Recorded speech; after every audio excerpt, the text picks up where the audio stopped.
Os xubilados tomaron esta mañá as rúas das principais cidades de España en defensa do sistema de pensións. En Vilagarcía, a céntrica Praza de Rabella acolleu unha desas concentracións.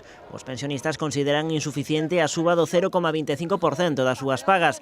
Moitos recoñecen que non lles cadran as contas para chegar a fin de mes e consideran insultante o incremento aprobado polo Goberno. É unha burla para os pensionistas, que non crea o Goberno que os pensionistas non sabemos facer contas.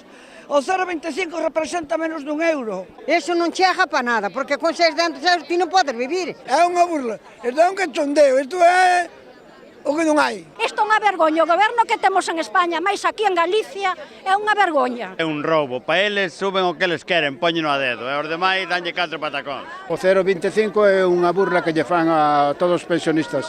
Estamos aquí para defender as nosas pensións públicas, que é un dereito noso. Os manifestantes tamén cargaron contra o fomento dos plans privados de pensións. Reclaman unha defensa clara do sistema público de pensións como un dereito fundamental de todos os españois. Xa é unha risa. Eso de broma, o sea, pensións privadas con sueldos de miseria.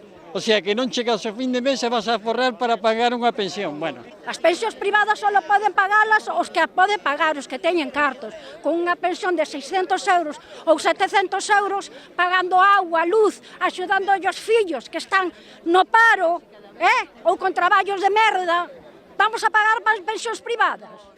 Moitos dos concentrados esta mañá en Vilagarcía recoñecían sentirse decepcionados coas políticas do Executivo de Rajoy e do Partido Popular. Este señor Rajoy se está confundiendo y tenemos que salir todos a la calle, todos, porque esto es una miseria y una vergüenza. No nos llega el dinero para pagar el alquiler ni la luz y esto no puede ser. Que se prepare, que cuando sean las votaciones, a nosotros con nosotros que no cuente. Yo ya nunca voté al PP, porque para mí ya es nefasto, no lo quiero, vamos, ni en pintura. Los demás también que vayan cogiendo nota si van haciendo lo mismo. Entonces estoy de acuerdo en que venga la gente joven y que venga con nuevas perspectivas, porque esto no hay quien lo soporte ya. Ademais das ducias de pensionistas anónimos, a concentración tamén se uniu o alcalde de Vilagarcía.